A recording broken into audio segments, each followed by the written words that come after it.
Hello, good morning, good afternoon, good evening, and welcome to Xbox Tavern, Xpod Tavern, episode 81st. Yes, 81st. I'm your host, probably for the one night only, Ian Million, technically 250,000 now. And I'm joined by Scottish Guy Frost. Hello. Ladies' favourite, Daniel. Hello, ladies. And the one, the only MP3 Graham. Hello. How is everyone doing this fine Jubilee weekend? Doing fab. Did you have fun 4 days off? Did you get 4 days off, Ross? No, we didn't get anything off. Does Ross get as a Scottish, do you get days off? I fucking realised she was still alive. Oh. To be fair, no one else did until she came out in that scooter. Well, exactly. Until a weekend at Bernie's or on the balcony. Exactly. Yeah. It's like she had tea with Paddington Bear. Do you not watch that? Well, I see quite a few different things about that as well. It's quite funny. Talk about it, the kids watched it a bit, and their kids gave zero fucks. The little kids like Louis and stuff are like, I'm bored. You could just tell. Seen some pretty horrific jokes about that as well. Twitter was a dangerous place with that little guy bursting his heart out. Yeah. And also a lady falling asleep in the background as well, which is quite funny. Well, I mean, they did have one royal at home alone, able to babysit. Let's move on. Well, it's because they had COVID. You don't see that? Yeah. Oh, yeah. COVID. Yeah, COVID. Yeah. Anyway, say, how old was she? Go. Yes, we're going off. It's not the royal wedding. Royal show. But anyway, let's talk about our topic of the week, which is obviously, before we talk about topic of the week, actually, you can always catch us on the whole YouTubes at 8 p.m. Ish. There we go. There you go. Jamie did it for you before I forget. And yes, so if you ever do listen to us, you can join us around 8 p.m. on YouTube at Xbox Tavern. Official. And you get to see our beautiful face. Xbox Tavern official. Sorry. See, I'm doing a terrible job at hosting already. Anyway. You need to work on your segues. That's it. Jay segues off, well. I feel like Jay practices them. sometimes. Just sits in front of the mirror sometimes, just like, this is what we're doing. This is how I segue it. This is how I do it. So, anyway, what is it? our topic of the week this time is Street Fighter 6. There's one point we all feared that Street Fighter 6 might be a PS5 exclusive or even a timed exclusive, but it seems like that's not the case, as Capcom official new trailer has confirmed that it will be coming to the Xbox Series X and S in 2003. So Capcom says that Street Fighter 6 marks a new era for fighting games, turning the genre on its head. And they quote, a new era for fighting games begins in 2023. The evolution of fighting games start with a traditional fighting grounds, and then we turn the genre on its head with the World Tour and Battle Hub for a total 3 modes where anyone can play to their liking. No one starts off as a champion. You get there step by step, punch by punch, take up the challenge to bring your game to the next level. There are no words on Xbox One, so the original Xbox One, at least at the moment, despite being confirmed to the PS4. So potentially it might just be a Series X and X exclusive on that side. So you can obviously, we've got the trailer running at the moment, and it mentions as well that Street Fighter 6, next game in the iconic series, will release in 2023. Take part in the fighting ground, which focuses on the classic fighting game experience with modes from previous games in the series. 2 new modes will be available, which mentioned earlier, which is the World Tour, an immersive single-player storyline experience, and a Battle Hub, which further expands the scope of player communication and engagement. Your moment, your fight. So I just say stay in tune for more information. So what's everyone's thoughts on Street Fighter 6 coming to Xbox? Thank Christ. First. Seeing I know you're quite a big fan of Street Fighter. So glad it's come back, and it looks fucking awesome. Just watching the trailer on it here, like, wow. Yeah, I think I said they got this whole new open world. It looks like Yeah, it's that going to be. was I was noticing that there. It was quite weird. I was like, huh. I saw it a minute on it. He Super Mario punched a box. I was like, what the fuck is going on? Do you not see like uppercut through a box? Although Why is that there? Who slipped Ryu the steroids? Yeah. I know. Yeah, Oh, he's got a bit beastie, hasn't he? he's putting on the fucking inches in his old age. He looks like Zangief. That's what I was Zangief thinking. has jumped in man, and you taken ruined it. his You said shorts. his name correctly. Yeah. Oh, well done. He's been practicing. That's why he knows. Yeah, I know. How do I say this? How do I say It was this? because of my Zangief. favorite character because of the way he pronounced it. You kept calling him Zangief. Listen, just- I know my Street Fighter characters: Chung Li, Guile, You Yeah. didn't even know the one that's named after you. Yeah, exactly. Dan. No, I did. I was out after Street Fighter 2. To be fair, I'm quite liking this whole like paint type. I don't know how like where the Yeah, impact is, and it's like a paint style. That looks cool as fuck. Yeah. Yeah, it does. It feels like, a bit like they've kind of make sure that you know you're getting the hits in. Yeah, Best way to kind of put it in. that looks awesome. To be fair, that's going to be. So there are quite a few. Are these new characters, aren't they? They're not in 5, are they? The ones that's in the open world. I didn't do it well. I saw the Edo Gordo looking guy and I saw his name Yeah, was called seen that. Jamie. Yeah. So we've got a Dan, we've got a J. That's it. We need some more. Yeah, exactly. God, they're slacking. Let's get more people in. There's a drunk guy cutting about with a bottle. That's basically Scots. So that we are sorted for that one. I'll claim you're him. in. I'll claim him. Yeah. I'll speak every black man in the Street Fighter game. Why not? Is Bison still not there? Not him, but Bullrog, wasn't it? Yeah. Oh, yeah.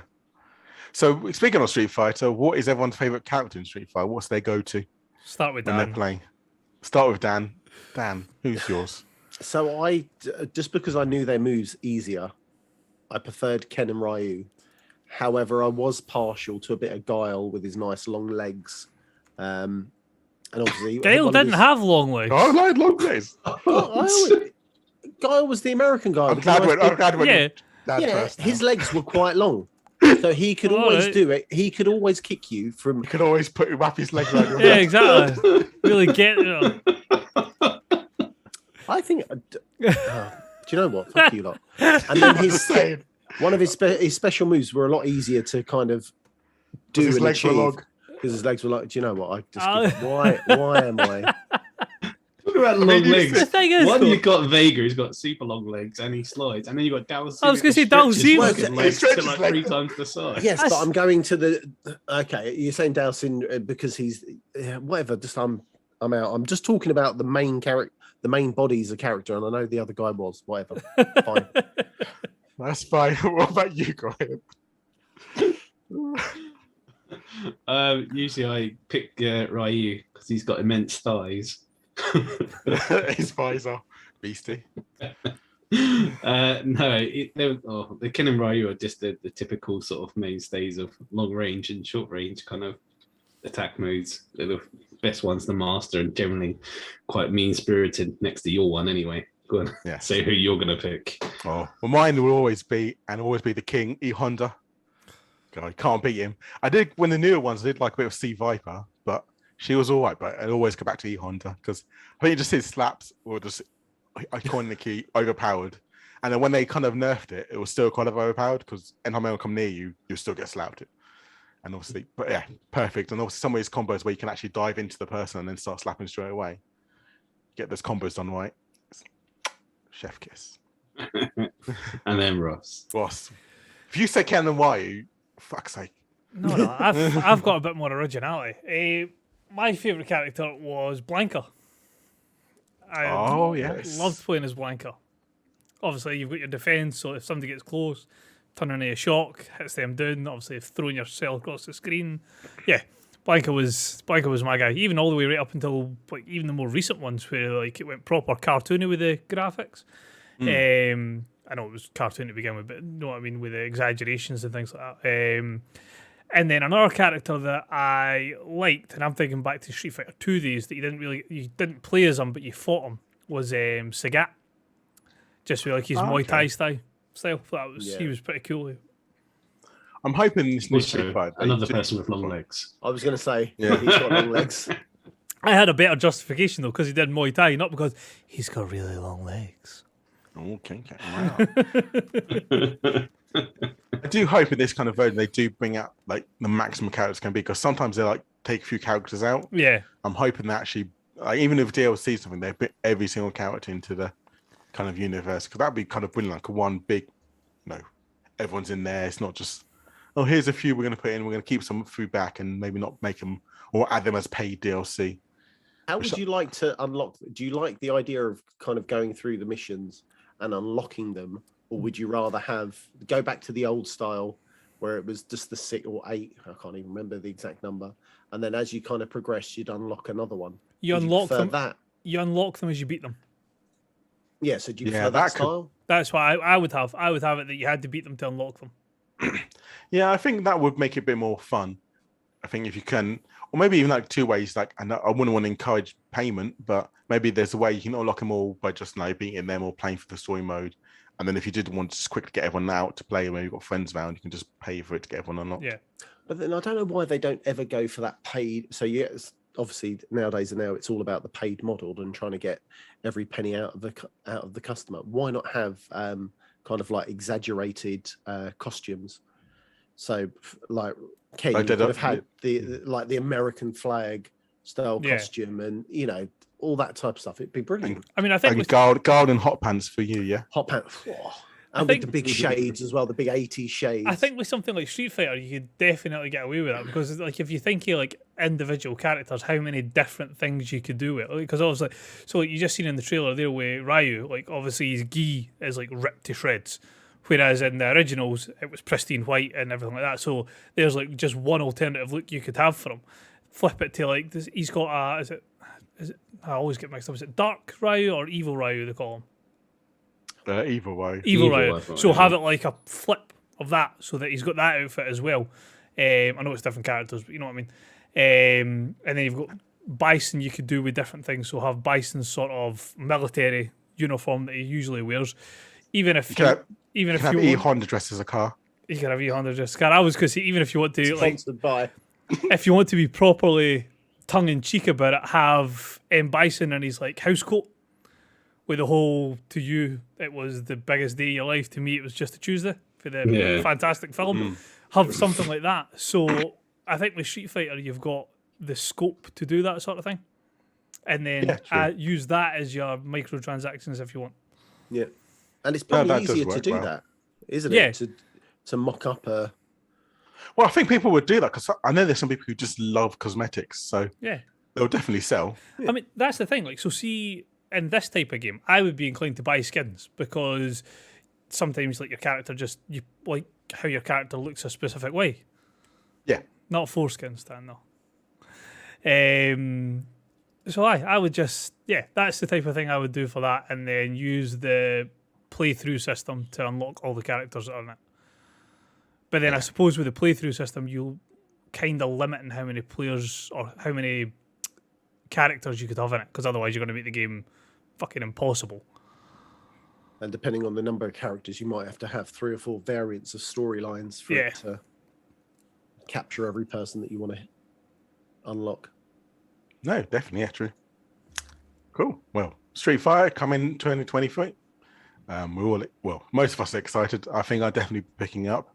It'd be amazing to go to Game Pass, but I don't think it will. I think it will. You think it will? I think the chance. It is one of those games that you kind of want them to get that kind of excitement into it. I would be shocked if it doesn't go to Game Pass. Really? Oh, okay. And then I'm just seeing the dirty microtransactions. Oh that's good. They'll be like filth. They'll be dreadful. Yeah. Yeah. Well, I guess we'll find out soon. But I guess we'll know towards the end of the year. Hopefully it's early 2023, not November 2023. That'd be frustrating, because then there's already a bit of gameplay in the trailer. I'm hoping it's the earlier part of 2023, but I guess we'll find out soon. Anyway, moving on, I guess. We go with Indiana Jones might not be Xbox exclusive, but there may be some mixed messaging. So this all came about, when was it? About Sunday, so a couple of weeks ago. No, a week ago. I want to say a couple of weeks ago. A week ago, after our podcast, but it seems. But perhaps most exciting announcements last year from Bethesda was that this new Indiana Jones game that was coming out under the supervision of Lucasfilms Games. Also, we have not heard much since then, but one question that continues to resurface whether it will be exclusive to Xbox or not. And apparently not, according to Windows Central journalist Jez Corden. He mentioned that on the Xbox 2 podcast that it may not be Xbox exclusive. However, there's been a twist in the tale that towards the during the week, he also mentioned that it might be old, wrong information. So it might all just be a bit of clickbait. What does everyone think about it? And does anyone actually care that it's exclusive or not? That's the point. It's not a third party. They own it, but I mean, they own Bethesda.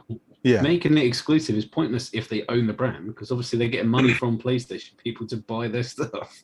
That way around, it doesn't make a difference. If it's not a brand that's owned by Microsoft, then they want to make it exclusive, then fine. But not one that's already owned by Xbox. That's a bit weird. But I believe the announcement came out just around the time that they signed the deal with Bethesda, and it was like a coin toss whether it would be exclusive or it wouldn't be. And it's never, from my recollection, I might be wrong, I don't think anyone has ever said, yes, it will be exclusive, no, it won't be exclusive. This particular time, I'm not fussed whether it is or not. No, it's like it's one of these. It's one of these things. Like, it's going to be another one of these things that if it's not an exclusive, your Sony fanboys are going to go, "Oh, look, another Xbox game. It's not blah blah blah blah blah." See if it's Indiana Jones, right? Nobody's saying that Indiana Jones wasn't a fantastic film, and it's not going to have its fallen. But let's cards on the table here. It's no Spidey. It's not that level of type gaming. So that, and it's got a long history to beat, because I mean, has there ever been a really good Indiana Jones game? Not counting. I mean, I think the Lego one is probably the best one that exists. I was going to say the Lego is the best one. If the Lego version is the best game of that series, that goes to show how far they've got to go to be a good one. I mean, it's quite tricky. One of the top comments, which is something I think we all kind of agree on, is the only people that care about it being exclusive are those that want to participate in console wars. As long as the game is good and it drops to Game Pass on day one, then Xbox players should be happy. And that's why I kind of agree. As long as it's a good game and it's going to be fun and it's on Game Pass, so I don't have to worry about trying to find a cheap code somewhere or actually buy a full code or wait for a sale, then I'm happy. Yeah, perfect. Because it's an Xbox branded game. I don't get to pay for it because it's Xbox branded and it's Game Pass. But if you want to be a PlayStation and you just play on PlayStation and you want to play the game, you buy it. Totally agree. I think that's the way it should be. Yeah, I agree. Cool. Does anyone else want to think about Dragon Age before we move on to Dragon Age? Does anyone have anything to say about Indiana Jones? Because I haven't seen anything else about it. There's no trailers or anything. No, it says, apparently, like I said, it's in very, very, very early stages, and I'm not a huge fan of Indiana Jones anyway, so that's what I mean. They really need to sort of ramp up the appeal if they're going to make this. I mean, otherwise, no one's going to really care about if it's exclusive or not, because it's not a big deal. So, how old is the film? When does the last film come out? Well, no, there's a film coming out. There's a new one coming soon. Yeah, in the next couple of months. But if they don't, as you say, put their skates on, they're going to miss the window hype train. Yeah. The hype. Even if the film's crap, and then they release it, it's not going to do well for the. Well, it depends if it's a tie-in or whether it's its own standalone. It'll be its own stand. I don't think it'll be like. I don't think the film and the game will be running like parallel. Or they'll be the same thing. Yeah, they've said it's not the same. It's not going to be a tie-in. So the thing is, I feel Indiana Jones' biggest problem to me as a gamer, not as a film buff, I've got Tomb Raider. Yeah, and that's it sounds bad, but I'm always going to think Tomb Raider is going to be better than Indiana Jones. If you ask me what's the better film, I'm going to say Indiana Jones over Tomb Raider. But I don't see, it's not a market that's there. You're a PlayStation player, cool, you've got Uncharted.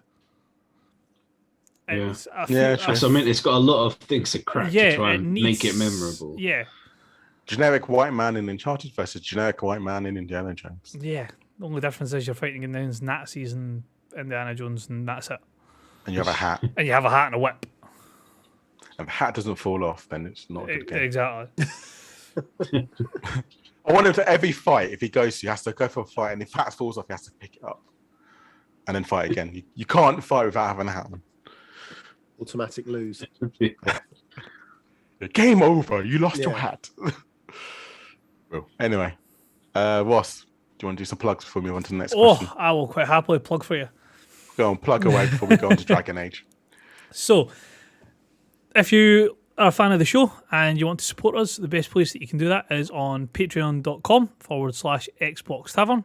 Big shout out to our superstar supporter, Beth. Hello, Beth.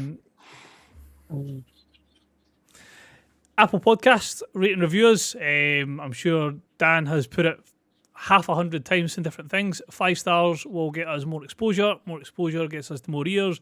More ears makes us bigger, and we'll be able to put out better content for our loving fans. Merch, we have our Teespring, or Spring as it's now called, merchandise up. We are going to be launching a new line as of first thing tomorrow morning. We have it all verified and ready to roll. That will be over on Spreadshirt. There is 3 or 4 new designs still coming on that, but there will be one launching tomorrow. Spotify podcasts, last couple of weeks we have had Q&As and polls up there. So jump across, you'll see the audio and the video version over on Spotify. Fill in the poll and let's see what your thoughts are on this week's Q&A, which I will imagine will be about a certain event that might be coming up in the next week, potentially. Written reviews, xboxtavern.com. I'm sure they've seen quite a few go up this week as well. I'm sure Jay had a headset that he was reviewing, as well as some other games as well. So there's games, hardware, stuff like that up on there. What else? What have I missed? YouTube. YouTube, TikTok. Ian's already made a fantastic job at doing the YouTube, so I'll leave him for that. And social media, TikTok, Twitter, Instagram, Facebook. How's TikTok going, Dan? Reddit, wherever it might be. Stop. Yeah, fine. And that's it at Xbox Tavern. There we go. Consider Perfect. yourself plugged. Thank you. Well, you did a mighty fine job after my butchering earlier. So let's move on to one more question before we crack on with other things. And that is Dragon Age. Yay. Well, I'm not the biggest fan of Dragon Age, but I'll move on to someone who is. So our next adventure, Dragon Age Dreadwolf. So BioWare have put an article out saying our new game has an official name. We know you anxiously awaited new details, and on June the 2nd, they were excited to reveal the official title of the next adventure across the land of Theodas. I don't know. Theodas. Theodas. That's what my dad would say. Theodas. Dragon Age Dreadwolf. So who is the Dreadwolf? Apparently, there's a guy named Solus the Dreadwolf. Solus, yep. Some say he might be an ancient elven god, but some say not. Others say he's a betrayer of his people or a savior who now seeks to rescue them at cost of the world. His motives are inscrutable and his methods sometimes questionable, earning him the reputation as something of a trickster, deity, a player of the dark and dangerous games. Who knows a lot about Dragon Age? A lot, but I like the Dragon Age games. I like Dragon Age big fan games. of the series, yeah. So I guess I'll let you guys waffle on because I have never played a Dragon Age. I tried the first one and I couldn't do it. So I was like, I'm done. No, I'm not trying this anymore. The first one you need to play it as a good. proper RPG. You can't just play it as a hack and slash. You need to like individually control your guys and use like proper squads. So have like a tank, have a mage, have a whatever. You need to play it more like that because I struggled with it at first as well because I get my ass kicked. I think it was one of the first games that sort of gave you different startup setups. Oh, it was like massive because you had like, what was it? You had a noble human male, noble human female, human, or what was it? Like peasant.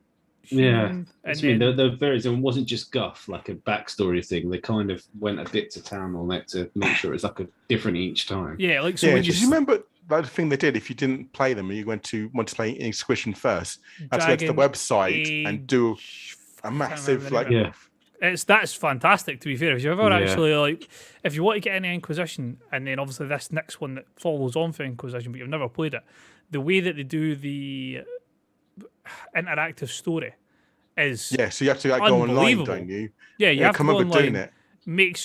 It's linked to your EA account. So when you sign in your EA account on your console, it's got the backstory there. But like, in fairness, it's a cheap way to play the fucking, like, if you're not overly bored about playing it, you get all the questions for the DLCs and everything. So you get like the full experience through the whole point up until Inquisition, and then you just start Inquisition. What would you say is your more favourite one? Inquisition 1 or 2? 1 probably. I didn't mind Inquisition. It was alright. Origins 2 Inquisition. That was it. Yeah, Inquisition's the third one. Yeah. I liked some of the characters in 2. Didn't particularly like the game. It was very repetitive. They used the same caves and caverns in everyone in the whole entire game. Third one was really good storyline. Fucking massive. Yes. First one, like I say, tricky, but again, great characters and great storyline to go along with it. Well, and it was one of these games where the choices actually did matter. Yeah. That's what I've heard about that. I've heard that it's been quite good with it's like what you pick to do. Yeah, and they sort of lay the groundwork early. So like I say, like something that you make a decision in 1 will affect 3. Very Mass Effect type idea, but doesn't contribute to the ending as such, so you don't need to get raging for that. But it does have like rippling effects throughout the whole game, so they don't just dismiss it after like the end of the first game and then it's all new choices. And Dan, have you played them? Yeah, I've played them. Inquisition, I think, was my better one out the others, and I vaguely remember you could send your companions off to do like scouting missions and battles. Yep. And if you picked the wrong one to go to the wrong thing, was it they get captured or they'd get killed, and then that was it? They were gone. If I vaguely remember, or they didn't come back with enough. You could earn like a certain amount of points.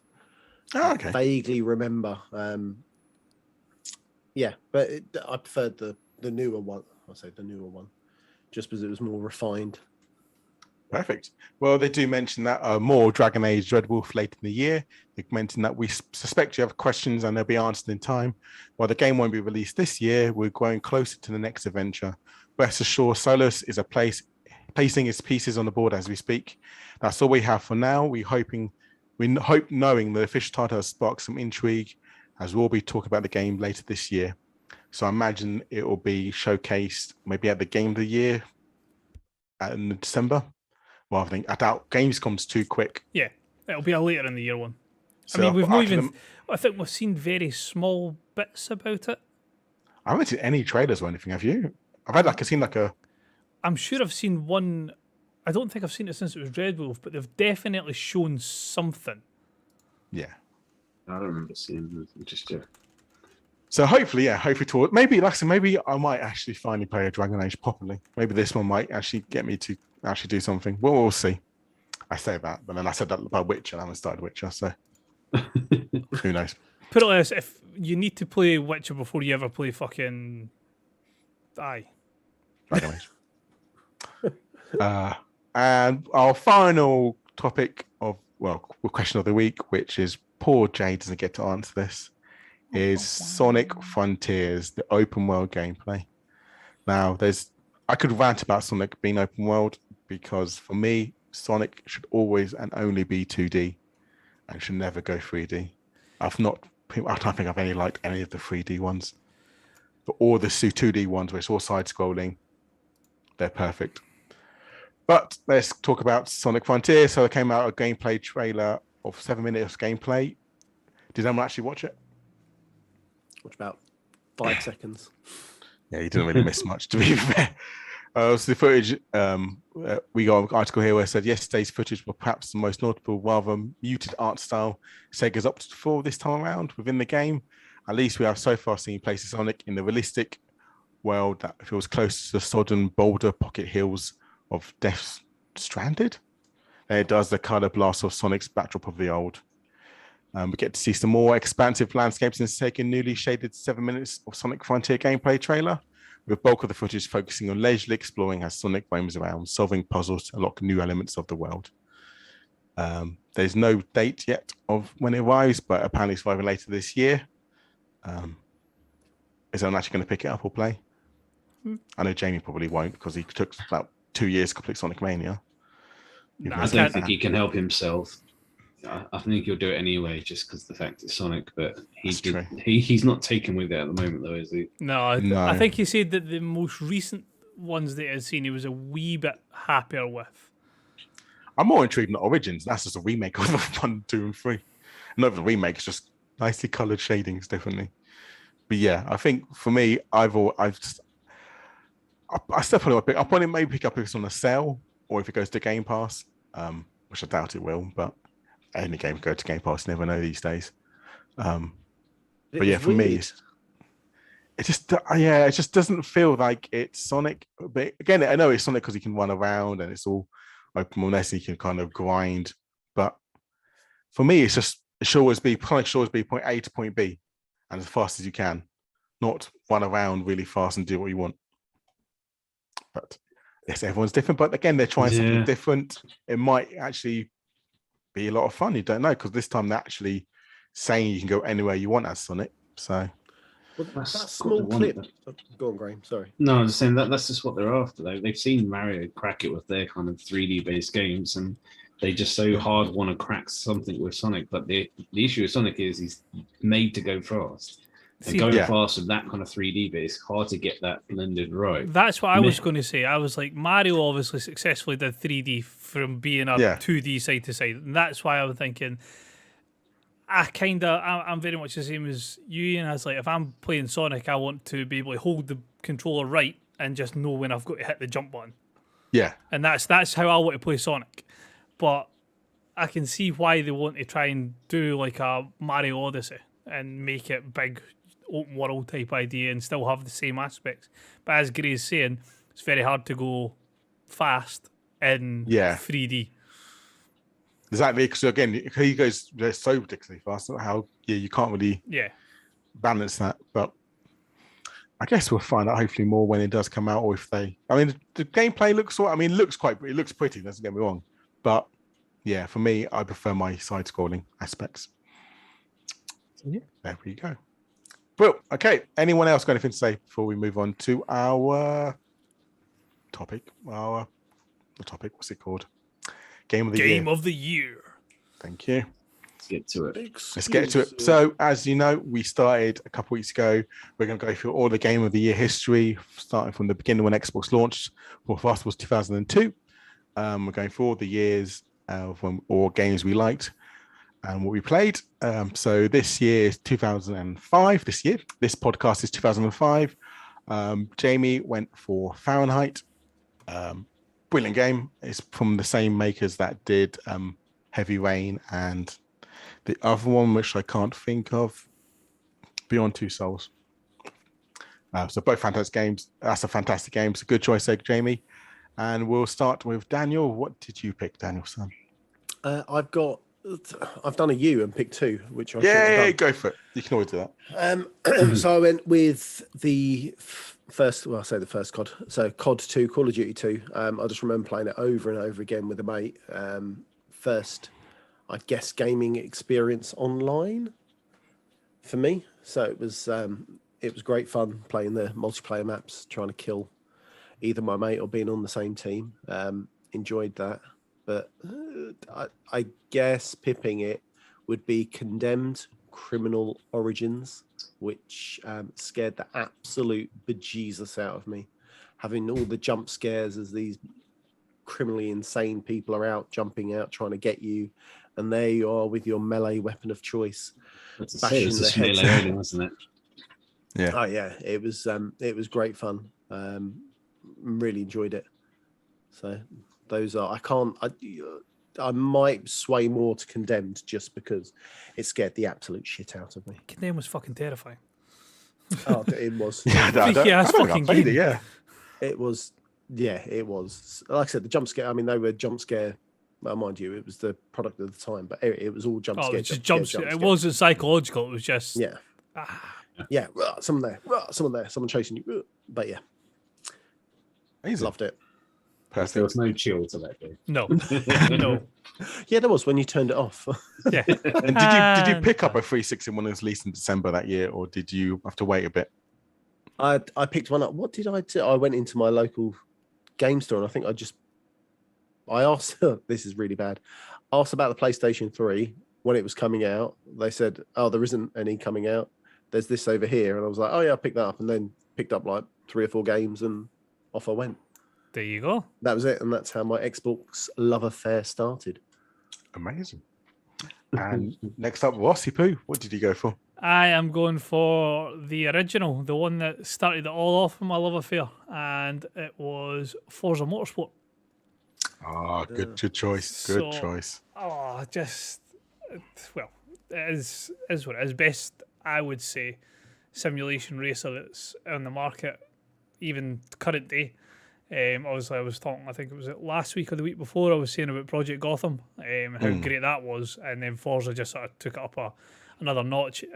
Obviously, Forza's a lot more simulation based than PGR, but just having the beauty that it had in it for a racing game, having been used to my Sega Rally or fucking the old school Gran Turismo games, and then you get something like this, and you're like, wow, this is just unbelievable. I say the kind of peak then was always Project Gotham Racing, wasn't it? Yeah, and that was a good looking game, to be fair. Yeah. But then when you actually see Forza Motorsport, you're like, oh, yeah, they kind of hit the ground one like, oh, hello. I think honestly, Forza killed Project Gotham Racing. Absolutely, like, totally destroyed it. Yeah, it was kind of the peak thing. I remember Project Gotham Racing kind of making huge traction. Then this Forza came along, like, what's this Forza? I was like, oh my god, this is racing. This is what it should be. Yeah, and there were so many different cars as well. I remember there was like, I remember when I played, I was like, oh, there's so many cars, there's loads. But I think in choice about 50 probably. Yeah, like if you would look at it now, you would go, oh, that's that many cars, really? Yeah. Is that like just your entry level or the tutorial if you're done? Yeah. Oh, poor Dan. And Graham, what about you? Me, sticking to the same vibe. You think I'm a bit of a fanboy going from my one. I picked Jade Empire. Never played it, so you'll probably have to explain a bit more about it. It's just another of the BioWare releases. So in the same vein as Knights of the Old Republic, this one's kind of in China, I believe, and it's more martial art based rather than sort of weapon based as such. I think there are weapons in it. It's been a while since I played that one, but it's the same sort of exactly the same style, squad based combat, same as what Mass Effect is now, but just imagine that with a bit more martial art kind of combats instead. And yeah, it was once again that BioWare are just amazing storytellers in the same way as like what Square Enix used to be with Final Fantasy. BioWare used to just keep doing it, kept firing them out, and they were just classic after classic. They were on a roll, and this was the next one in the list, and it was another amazing game, decent RPG, and if you liked that Knights of the Old Republic or Mass Effect, and it's just like a martial art version of it, then this definitely one to play if you like your RPGs. Perfect. And going on to my own choices, I am going for 2 picks, like always, because I like to be greedy. But I'm going to also cheat as well, like a dirty cheat, because I believe when I was looking into them, both my games came out on different consoles or PC a year before, but came out to Xbox Original in 2005, so it's allowed. I love it. And I'm going for Half-Life 2 and Grand Theft Auto San Andreas. 2 fantastic games. I'll probably lean more onto Half-Life because I do remember San Andreas having a shitty mission with the fucking remote control helicopter plane. All of them had that. Even Vice City had that as well. They all had. One was a what was it? One was. But I think San Andreas was the worst one. I remember the other 2 fine. But one of them not have a boat. Like it was a wee electric boat. You have to do as well. There was one that had the boat as familiar. well. So there was a boat. There was the helicopter. I'm sure it was an RC car as well. Or Wasn't a plane. A plane you had to do. Plane was San Andreas. The plane one was the same plane was San Andreas was the one that. Yeah, the helicopter was Vice City. Was it? Yeah. Yes, I think it was. Yeah, and there was another little plane one in GTA 3, but then you couldn't really fly the planes. You could only like hover and glide, and then you'd crash always really quickly. I thought you were going to say the train mission. Oh, again, I forgot about that, but that's also another. That's what I mean. GTA Fast Andreas was such a good, but they had 4 or 5 shit missions. Just like, why the fuck you put this in this game for? Like, bad mistake, especially when you're younger. You think, this is shit, what am I doing? But you still managed to do it. Although I was watching a clip for somebody that was playing it on obviously the remaster and things like that, and it was like the first time they'd ever played it. And all they did was, when you get on the bike, they just drove away from the train, drove the bike up a ramp onto a building that ran past the train, and just stood on the building and shot them as the game near. Like, mission was 30 seconds long, done, and we were all sitting there like, what? How do you do that? Yeah. Well, and there was no one knew straps. Yeah, nobody knew. Back then. Exactly. They were just following the train like, fucking hell, Smoke, just fucking shoot him. I'm doing my fucking best. Yeah. Yeah. For me, yeah, Half-Life 2. I always love all the Half-Life franchises. I've loved every single one of the games, and I'm so sad there's Half-Life 3 not coming out yet. But who knows, maybe next week they might show Half-Life 3. Yeah, it hasn't been out for a long time, but it's never coming out. Don't break my heart. Don't do it. Don't do it, Graham. They put out an Alexa version, didn't they? So who knows? Half-Life 3 might come. I might be 70 by the time it starts to come out, but yeah, Half-Life. Dead. Yeah. No, I don't think Half-Life 3 will ever come. I'm trying to research psychology now. Yeah. I don't think it will come. It's not coming. It's not will, coming. It's not coming. It'll end up being like a Duke Nukem.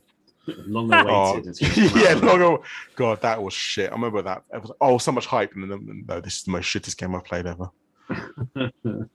God, it was dreadful. Anyway, moving on, we've got a community question. Oh, from myself.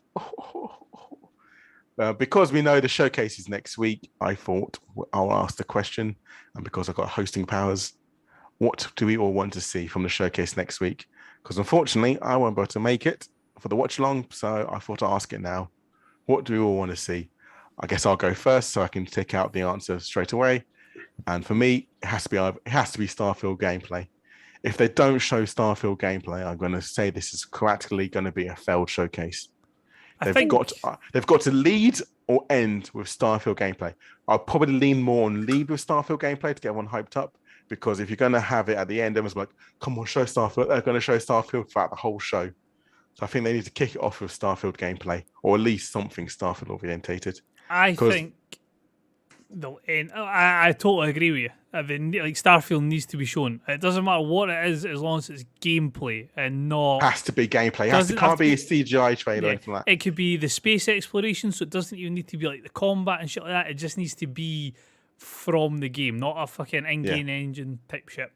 But Starfield it has to be. Yeah. For me, it has to. I think they've hyped it up so much, and obviously it's been delayed, which is shit, till next year. But they must have something there which they can actually show and say, "Oh, this is going to be us. This is our game. This is what we want to showcase."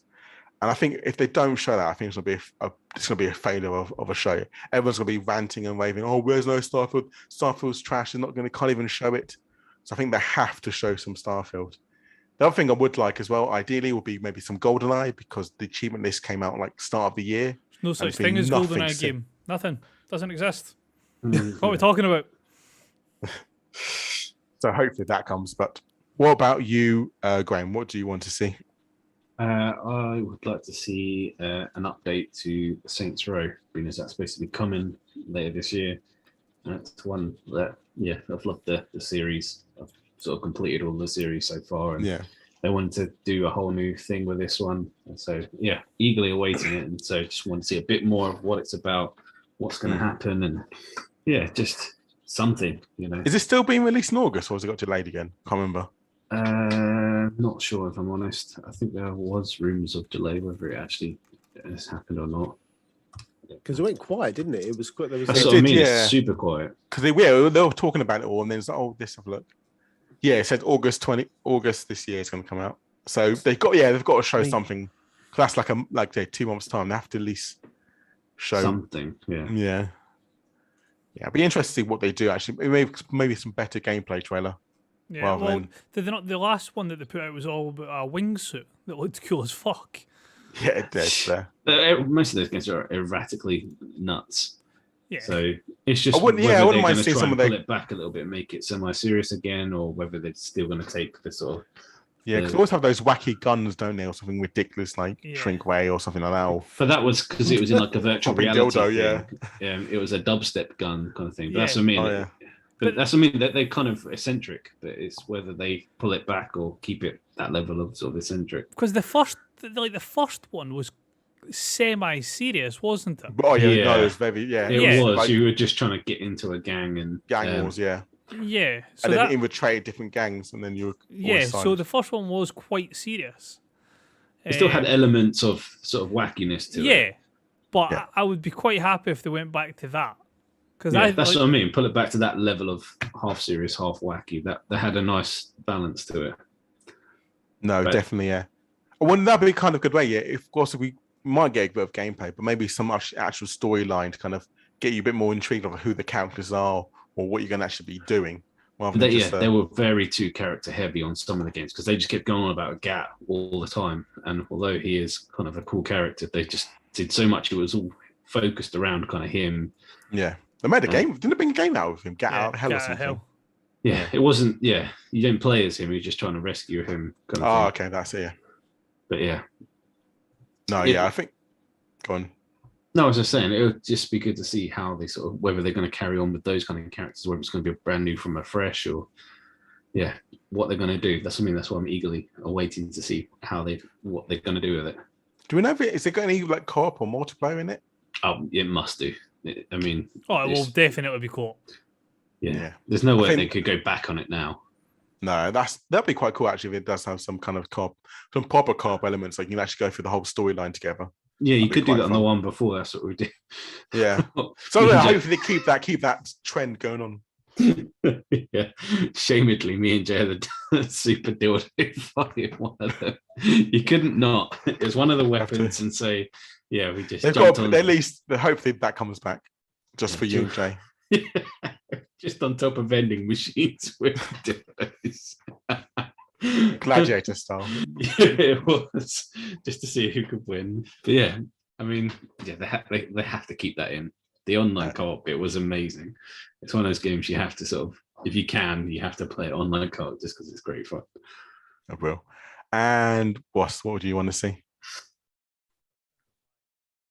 You're muted, Ross. Since my answer was taken away from me for fucking Dan, who's probably never even played the game, or it'll be one of his game of the years for all time that he's only played 30 minutes and he can't remember anything about it, I will go for something different and say I'd like to see something Fallout. I don't care what it is, doesn't need to be a lot, can just be a teaser, could just be like a zooming out type idea. Like remember the trailer for the Fallout 3? Able. Yeah. Where it's like it just zooms out and then it's obviously you've got like the power armor. Words. Yeah, the power armor. Power armor guy like turning around and walking into the screen. Something like that. That's what it's just maybe a landmark so you can tell where it is and then that. I'll take that. That would be more than enough for me. What about 76 DLC? I could gouge my eyes out with a fork. I think 76 fell off a cliff. Like I think they tried, and they did bring it back. It is enjoyable, and it has got a shit ton more in it than it did have at launch. So they've done well. They've brought it back, but I don't want to see any more about it. I want to see a new Fallout game. Yeah, true. I want to see. All I remember for 76 is me and Jay building a house in the middle of a path. Yeah. So that vague when we were doing that, me and Jay just built a house for like half an hour, and I went, "Should we stop playing now?" I was like, "Yeah, okay, like cool." Just... we all die from a nuke as well. I never got that. I'd love for it to be. Obviously, I don't know if they can ever do it well because I know there's the sort of fan-made Fallout London. Oh yeah, that's not out yet though, is it? It's not out yet. No, it's just teasing loads. But I would love for them to go like further afield than America. I say Canada. At least that's close. They won't go UK or anything like that. Yeah. So do something like that. Make it so that it's like different. Yeah, there's not a lot of places left in America that they'll want to touch. Maybe something like Florida, because you'll get like Florida. I think you think Florida because of the beaches and stuff, or maybe Seattle, but that's only because of the. I was just thinking like Florida, you could have like mutated crocodiles and shit like that, and it gives you like different things that you can bring in it, and mutated snakes and just something like that. Whereas obviously they've done the West Coast. Like by having like Vegas and California and stuff like that in it. They've done fucking 2 parts of the East Coast in 4 and 3, and then they've obviously done the sort of Appalachia area in 76. So they're cutting down big places where they could add different elements in. I know America's obviously... No, true. And obviously it needs to have like some kind of iconic landmark, which they always like to have. That's what which is why I'm thinking is Seattle could have got the Space Needle. Yeah. Maybe that could be like a hub world or something. But apart from that, you're right. It needs to be something like maybe over a field that you could actually kind of maybe showcase a bit more. Somewhere in Europe would be good because you've got a nice big kind of piece of land to kind of start earmarking. But the trouble is part of place in Europe which shall not be named. You can't really put that in a game now, can you? Well, you don't have to. They don't really get featured that much in the Fallout series, so that's the thing. But France. Yeah. Pesky French. But yeah, something Fallout related would be quite nice. Yeah, I agree. Give me Fallout 5, or at least some teams of it. So in case that it's actually being thought about. I like that. And Daniel, what about your answer? That was hate. Well, as I put it down first, stole it. I'd like to see some more Fable. We saw that kind of that up screen and the voice, and then that was it. So how many years ago was that? It feels like it was like 5 years ago. I want to say a year and maybe 2 at a push. It feels more than 2 years ago. Before COVID.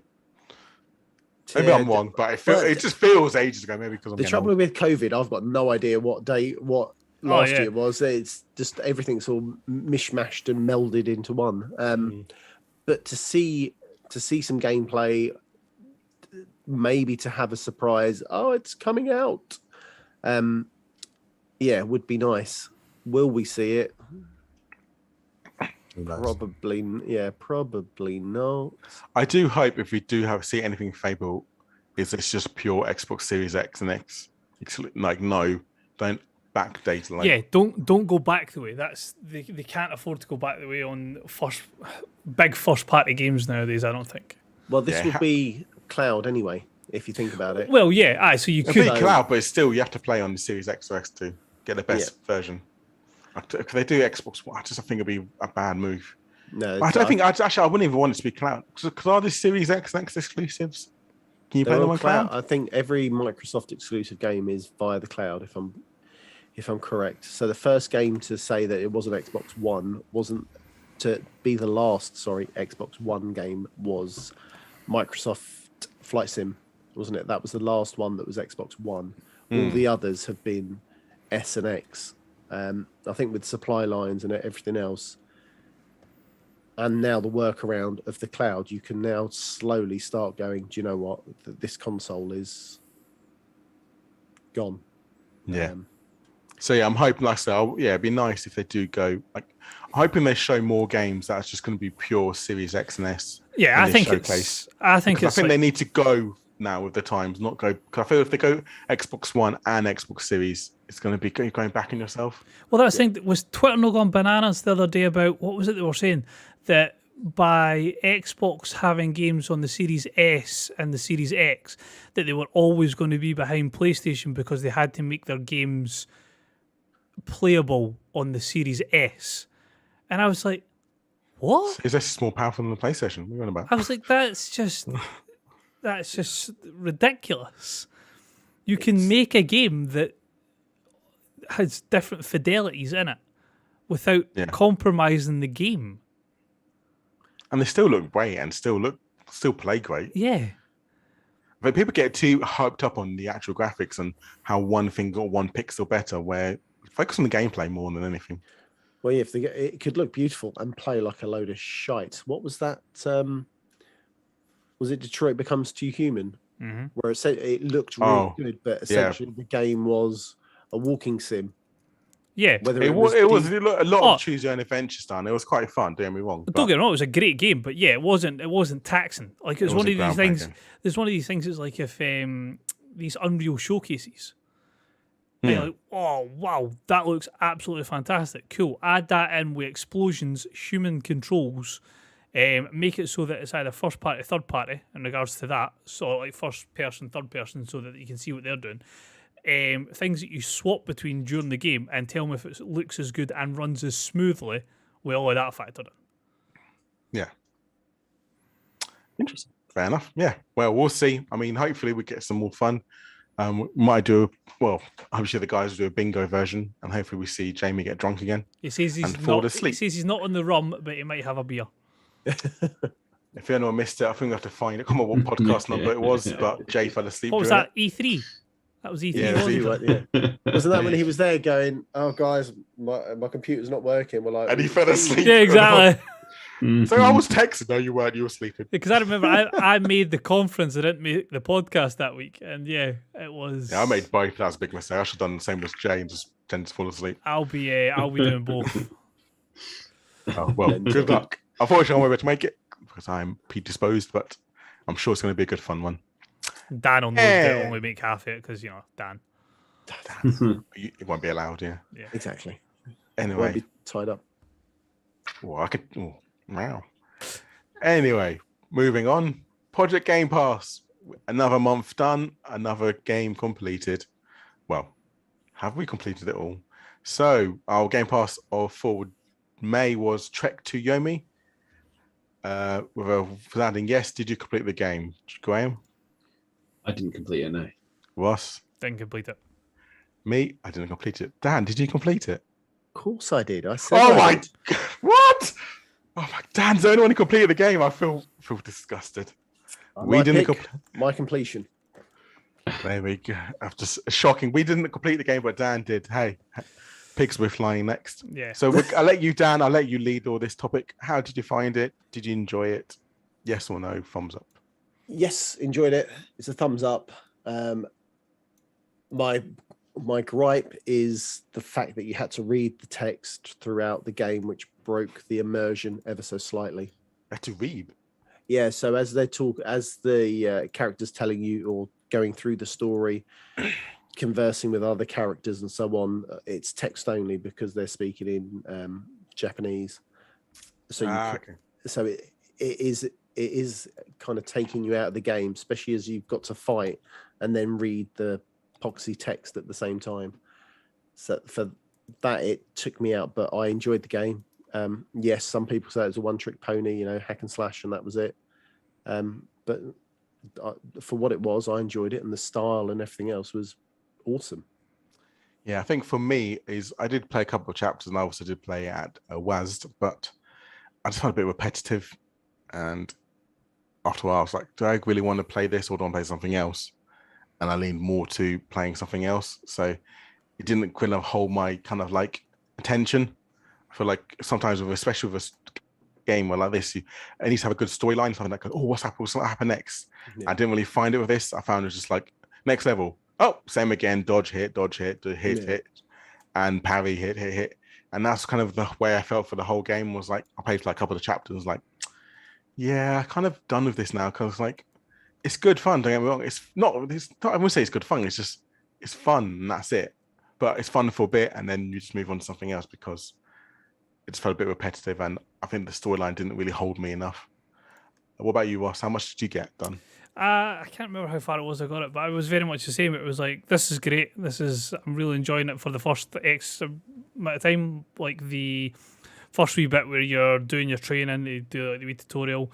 Second part there where you've got the stuff that happens with your village, then you get like your first boss fight and stuff like that. It was all great, and then went in second, third wee bit, and then it was like, oh, I feel like it's just changed the background, and I'm doing. There was nothing added to it. It was a good looking game. I liked the art style in regards to like the very simplistic black and white and just having nice different backgrounds, but it needed more to make you want to constantly come back. I feel like if you're playing that game, you either have to do it in like just a couple of sittings so like you get it done, so that you're just sort of knocking out, that's it there and done.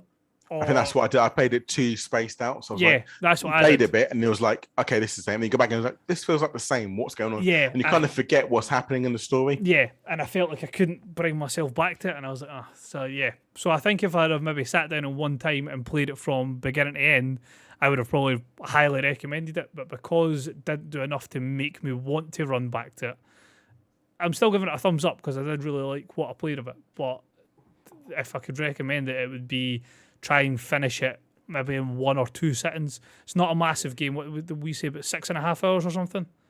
Yeah, if that. Well, yeah, I would imagine that. It took me obviously longer. So if you can do that in one sitting, especially with things like cloud and things like that, fire in and do it. If you can split it or two, so you start at midday, go and do whatever you need to do in the house, dinner, and finish it that night, perfect. If you're trying to stretch it over like a week, it's not got enough to make you want to keep coming back to it. And what about you, Graham? Yeah, I'm kind of with that. I did like it at the Wasden. It was kind of it's fun to pick up and play, but it can get repetitive quite quickly, and it's just the new things they tried to bring in to spice it up a little bit just made the enemies slightly more difficult or a bit more armored, so you can't just cheese your way through it. Yeah, but I think the use of like throwables or things in there don't really help the game too much. Oh yeah, I remember that the throwables was like really poor. Did you not think so as you go higher or later into the game, a bow and arrow and stuff and a gun as well. Yeah, and that does some of the armored or some of the bosses that helped me dramatically because I was able to like throw the knife and then get kind of a couple of attacks in before I had to dodge, parry, etc. So I found them really useful. But it's only for bosses, but they're strewn about all over the place. But like you're supposed to be using them as you go through. I didn't find them useful for like the standard enemies, or quite rarely. You Danny sort of whipping out of your board and just wanted to whip out the bow and arrow and just kill someone quickly just because you wanted to go that little bit quicker. Yeah. And obviously Jay said it was okay, but I found myself less and less interested going back the longer I left it. I tried the other day via cloud and didn't work very well at the time. But he's blaming his hotel Wi-Fi for the dodginess. So yeah, and also he didn't complete it either. He only played a couple of chapters. So shockingly, Dan was the only one to complete this game. Yes. Well, so, I did get to the Yomi, the weird hell-like place. So I think that's pretty far in. Spoilers. Well, the thing is, it says Trek to Yomi, unless you don't know what Yomi is. That's true. Anyway, so we're now in a new month, and we are going with what we guess we sort of voted on it, but this time we're going to pick Sniper Elite 5. So I'm excited for it. I did the first level already. Took me 2 hours because I was trying to be perfectionist. And then I ran it through again with Pete and took us about 20, 30 minutes because we were just speed running it and just killing everyone as you go. So far, it's a fun game. I mentioned last week in a podcast, it is frustrating that if one of you gets caught, enemies come after both of you. Bastards. So I'm hoping, their levels are a bit more fun. On the 14th of June, there'll be a video coming up. Yeah, of my NAF gameplay. Of his NAF gameplay. So hopefully look out for that on our YouTubes, Xbox Tavern Official. But yeah, everyone give Sniper Elite 5 a go and let us know your thoughts. And we can obviously shout out to you in the podcast once you give us that via the tweets. Has anyone else played Sniper Elite 5 yet? Starting a co-op on Thursday or Friday. And Dan hasn't started it. My gameplay's up on YouTube already. Of course he has played it. What am I about? I don't know why I didn't. So I'm just so used to insulting Dan or playing games. Yeah. Dan, what's your thoughts then? It comes out automatically. Like, abuse Dan. Dan didn't play it. There's Dan. Oh, you're a twat. Right. Okay, let's go. It's not my type of game. For where it's been in the series and kind of being like released just a week or so ago, I'm surprised that graphically the cutscenes aren't as pretty or aren't prettier. But then it's definitely a stealth person's dream. Oh yeah, it is, baby. Yeah, I am not. You can see in some of the game, I just go out and just shoot people, which is very bad. I'll have you know. But I do love where as the bullet goes in, you see the kind of the cracking of the head and through the. Yeah, I do like the kind of slow-mo bit when you go.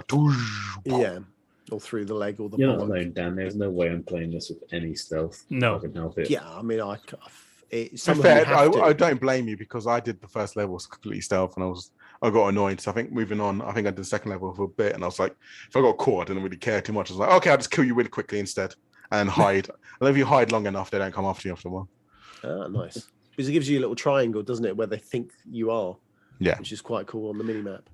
So yeah, I think it's I feel if you run away a bit and just hide, they don't come after you. But we'll find out when I play a bit more, and I can probably rant about it more next time on the podcast. Brilliant. Let's talk about games we have now played. So we will start with who I picked on first before. We'll go with Dan because he's first in the list, and because I want to know more about the second game he played. And of course, he played the perfect game as well for number one.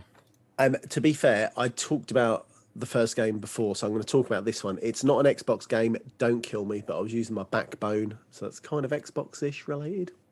I've been playing Apex Mobile. It's too easy. Yeah. Well, Dan was winning, of course it was easy. I played, how many times? Bots. I played about 6. Easy bots. Yeah, I'm playing with bots. I played Easy bots, more like fucking Stevie Wonder bots.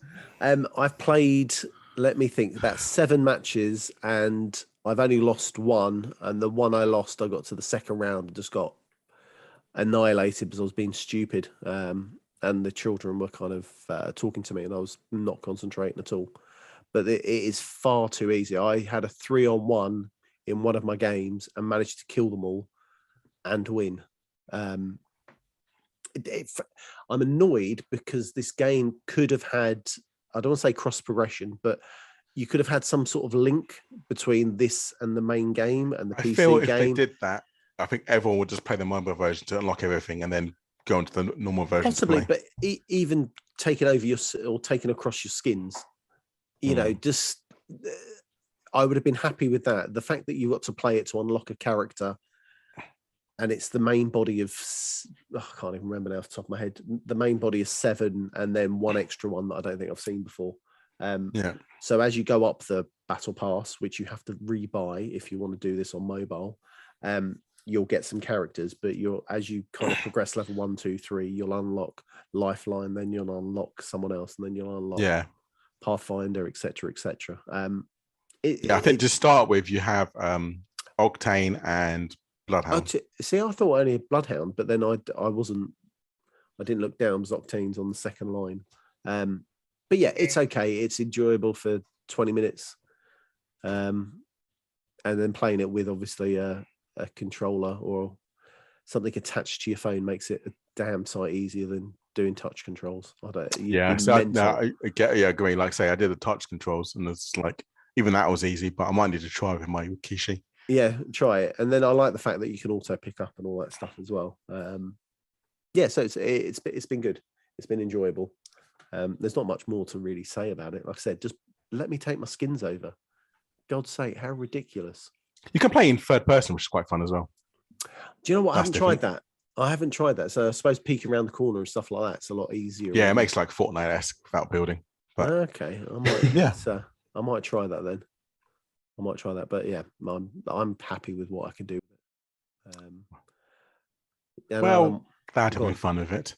Yeah, it's a good laugh. It's free. I thought it would go into Game Pass actually, because obviously Fortnite got taken out of the iOS because of you could in-game buy their battle pass, and then Apple couldn't take a cut of that money. So I'm surprised this has been done as well. Yeah, I haven't bought the battle pass obviously, so I don't know what the steps are the verification wise, but yeah, that surprised me. Yeah, what threw me off when Knockout City that just left Game Pass, but it's still free for everyone. Well, yeah. So I think I said a couple of weeks ago that it was leaving, and I think it's because it's gone into free to play. So that's a bit like PUBG, where it's like there's no point being in Game Pass because it's free anyway. Exactly. Yeah, and then Alan Wake I'll touch on very slightly. I'm on the 3rd chapter now. Is this the first time you played Alan Wake? Second. So you have played it before? I have played it. Day. Yeah, back in the day. Didn't really appreciate it at all. It is fun. It can be scary. It gives you that psychological. For one of me who's quite a pussy when it comes to horror games, I'm glad you say that. I fucking love this game. I don't understand how you didn't appreciate it the first time you played it. I was an idiot. So I've said this many times. Back in the day, all I was FIFA. Everything was FIFA, and just I did not appreciate other games. Occasionally, like I played Gears of War, but it was always the main stable of my gaming was FIFA, which is so stupid. I lost, hours, years, months on FIFA, which is stupid. I can't think how far I got previously on Alan Wake. But I'm going to try and get through and complete this because obviously I've got 30 games to finish before December. Well, I hope you do complete this one because I bloody love this game. It's one of my favorite lines in the game as well, which is, "It's not a lake, it's an ocean." It's an ocean. And that's fucking fantastic. When does that come in? That's right towards the end of the game. So okay, don't I'm worry. all right then. I'll look for it. I'll try and record it. Yeah, I'll try and record it for you. Do it. Love it. Yeah, but it is a good game. There are a couple of kind of little niggles with the control because it's just a bit. It's a product again of its time where it's just a bit kind of juddery as you jump. As you dodge or run forward. He's always doing that stupid bloody kind of duck, which drives me potty, especially if I'm not trying to duck. But yeah, that's it. You look like a discount version of Alan Wake. Ooh. Anyway, moving on. Flashlight. Graham, what about you, Gray? What have you been playing? So I've been playing a bit more of my review games. Deadcraft, which I mentioned last time I was on, which was amalgamation of many different genres of RPG and crafting and survival. And yeah, I'm really sort of starting to dig it sort of from towards the final quarter of the game, I think now. Yeah. So yeah, it's pretty good. It has a bit of a rinse and repeat about the different kind of bits you get. That's the same with any kind of crafting game. As you get further in the game, more materials or better materials appear to allow you to craft better things, and as the things get harder. Do you feel yourself getting a bit more overpowered now, or is it still quite balanced? Still pretty balanced. I did go into one area where the best materials are, and it's because I went further than I should be. I was just literally roly-poly my way through to try and get certain materials, and it's like you're supposed to sort of get as far as you can, come out, heal up, take some more stuff, and then go back in. But I just went, I'm going to make it right to the end of this area, and I made it. Yeah. But yeah, I got rinsed pretty hard. But luckily, I managed to survive until the end bit, and I saved it just before I got rinsed. And then when it reloaded the save, they weren't around me, so I could quickly sneak out.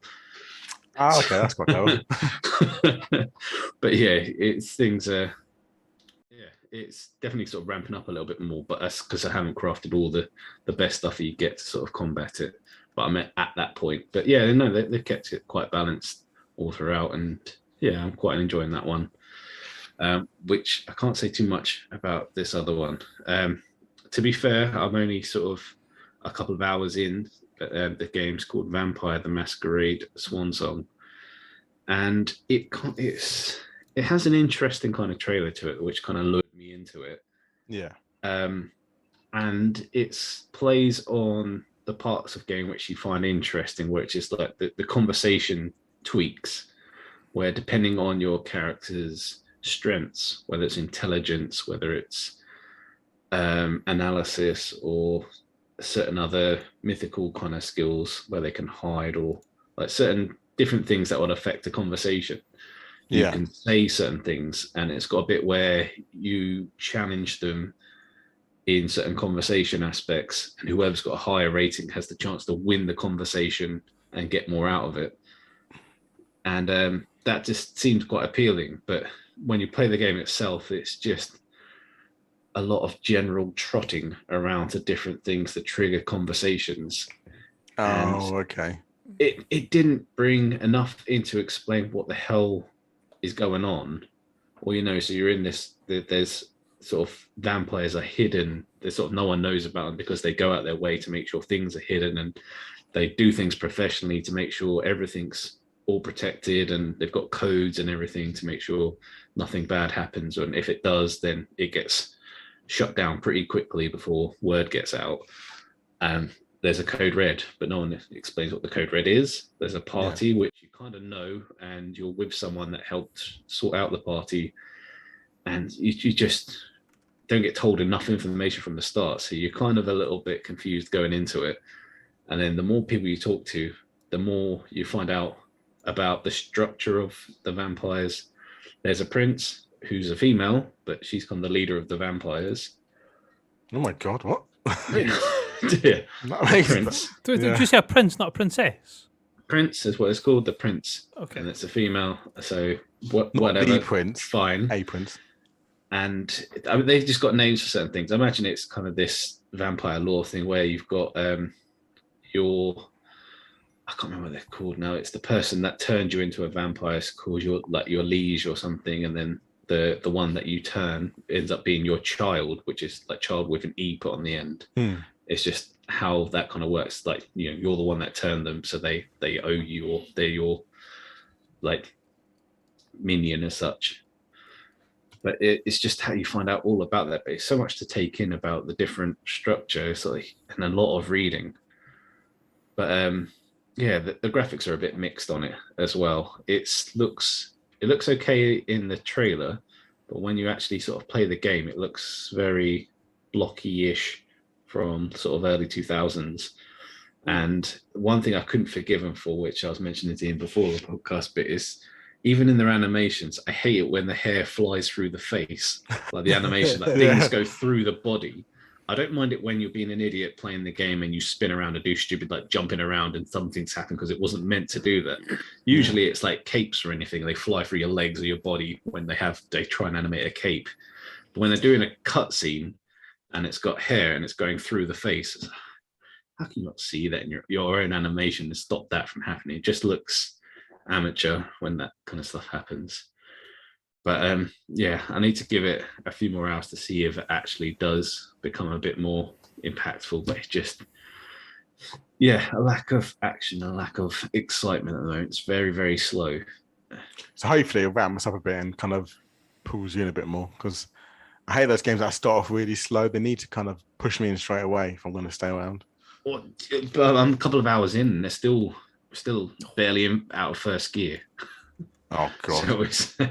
So it's really got to do a lot in this next sort of hour or two to sort of go, okay, here's why you play this game. This is the best bit. But yeah, I'm nowhere near anything like that at the moment. If it doesn't get better soon, it's in trouble. Well, perfect. Well, hopefully we hear more maybe next week. Who knows? Yeah. And Wassy Poo, what have you been playing? I have, well, it wasn't because of the Game Pass announcement, it was because of the upspuff that they've had. But I've jumped back into Assassin's Creed Origins.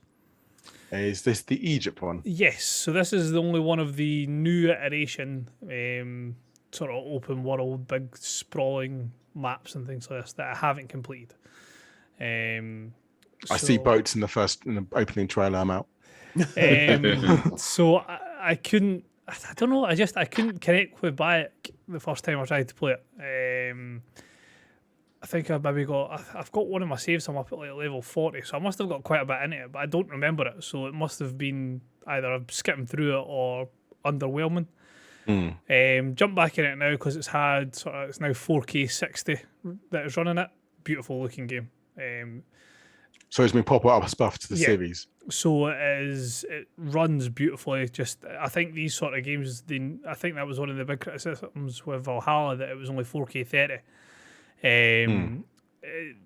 With the sort of combat elements and the free running style, 60 frames just it needs to be that. So I've just met the lady that you see on screen there, Cleopatra, and going about my targets to work out who I forgot what they're called now. That's fine. The Order of the Ancients, that's what it was. Having a memory blip. So yeah, beautiful looking game, plays well, like the whole settings, like the characters that I've been introduced to so far. Don't know why it didn't click with me the first time, but so far I am enjoying what I've played of it. And it's currently in Game Pass now, isn't it? No. Or is it coming to Game Pass soon? Coming this week. It's coming up. 7th of June. Not the 5th, Dan. No. They did that. So yes. So yeah, I guess if you guys do want to play it. Who does that for 2? You want that? What idiot does that for 2? So I see what you mean by pointing at five. Yeah, see what I mean? Yeah. Fucking But lucky idiot. enough, I knew Dan and his weirdness, and I counted 7. So thank God for that. So yes, 7th of June, 2 days time. If you do want to play Assassin's Creed Origin for yourself. Any other games you've been playing? Nope, FIFA, but we won't go into that. No, we won't. We don't want everyone to fall asleep, including myself. Will, I don't do FIFA. I know. Go on, get on. What have you been playing? What have I been playing? Well, I have finally completed Last Stop. So I actually completed the game. I played all of it. Literally, I think the Monday day after, I just sat down and played it all day, all evening. Start from where I ended off to completing. Absolutely loved it. Really good, isn't it? I couldn't put it down. That's how much. Such great storytelling. I do must admit the last chapter threw me off. I wasn't expecting what they did. So any spoilers, but I still enjoyed it. I still think the ending where you have the choices at the end, really good way to kind of summarize and how you want to play out your ending. But yeah, really good, really fun. All the characters I warmed to and I liked. It wasn't like one character I thought I hate you. Whereas at the start I thought Mina was a bit annoying. I actually really liked her towards the end. She was a beep, though. Mina is a beep. But she's a beep for a reason. But, yeah, totally. But yeah, I think I really liked it. I loved all the characters. I think it was a great, perfect storytelling. I kind of liked it. I actually kind of was hoping, they're making a third game. And I did look at the website and it's all game fees in development and they're already underway. So I'm hoping maybe that could be something we might see in the next showcase. Who knows? But yes, they are creating a third game. No one knows what it's about or anything yet, but I would definitely be picking up because I did enjoy their first game they did called Virginia. Did you ever play Virginia? No, I haven't seen. No, that's again really good. They did this. That's what kind of picked me up when I did that random select. Last up, remember talking about it, and I remember the publisher was the same as when I did Virginia. I was like, okay, give this a go. But yeah, really good fun. Absolutely loved it. Can't fault it. Probably the ending was a bit weird, but still loved it. And the other game I played is I started WWE 2K22. So I started I thought I need to buy a new game. And I was really torn about buying maybe Elden Ring. And I thought, let's ask my special guest Pete because I game share with him. Do you prefer Elden Ring or WWE? And he went WWE. WWE. So yes, and so far so good. I've done started off my kind of career mode where Golden Boy becomes very supreme. So good old my character's Golden Boy finishes the Golden Stunner, which is the stunner. And then my other finisher is the Fog Splash, which is called the Sumo Slam. So if I want something high flying, go to top row and do the Sumo Slam. If I want something quick, it's the Golden Stunner. So yeah, good fun. Again, like because the way they start off, which is not really a spoiler, but they start off as a performance center, kind of doing like matches in the indie kind of thing, or like working your way up to kind of actually going to NXT. I didn't like that beginning bit of it. No, why not? It was, but I was like, I want to get in, I want to wrestle, so I quit out, and I think I did a exhibition match. It's about the storytelling, Daniel. I don't disagree, but I just wanted to try. You know, where you want to try a game, and stupidly, instead of going exhibition first, I did career mode. Yeah. Stupid. So yeah, I did the career mode, and then obviously you kind of go through matches, and then they did one big showcase match. And the harder the opponent, we can kind of go into Raw, SmackDown, or NXT. I thought as I'll make it proper storytelling, and because I'm an indie darling, I went to NXT first. So I'm obviously working my way through the NXT storyline at the moment. But it's quite cool because obviously if you do get bored of the NXT storyline, you can like go into like GM's office and you can go, I want to change it like a superstar shakeup and allow you to move on to either Raw or SmackDown. And you can move up there early if you wanted to. And obviously, I don't know what the storylines for them two are, but I imagine it's just working your way up on the card and getting different titles. But so far, so good. I've also done the GM mode, and that was quite fun. So again, you just do a full career GM, become a GM. You might make your own matches. I've done 2 seasons. 1 season where I just kind of got used to it all, and that was quite fun. Again, you go get against different general managers. You can have the AI. You can actually play against a human character. So maybe you can do like co-op which would be quite cool because obviously you have one person be like GM or SmackDown and one person be GM of Raw, and you can fight for who gets number 1, who gets number 2 out of the fans, depending on what matches you book. And they did another second season because what annoying about it is you can either do 15 weeks, 25 weeks, or 50-week seasons. But if you do a 15-week season, which I did first, at the end of it, you can't start it again or you can't reload the season. It just ends. You've got to do a whole brand new kind of save. Yeah. And then the GM mode is quite cool because you can like pick between like characters like William Regal, Stephanie McMahon, Vince McMahon, or you can create your own superstar and then your superstar becomes the GM. So of course, Golden Boy came back out and, and I created a roster full of black people. So Bobby Lashley's champion, and I think Sasha Banks the women's champion.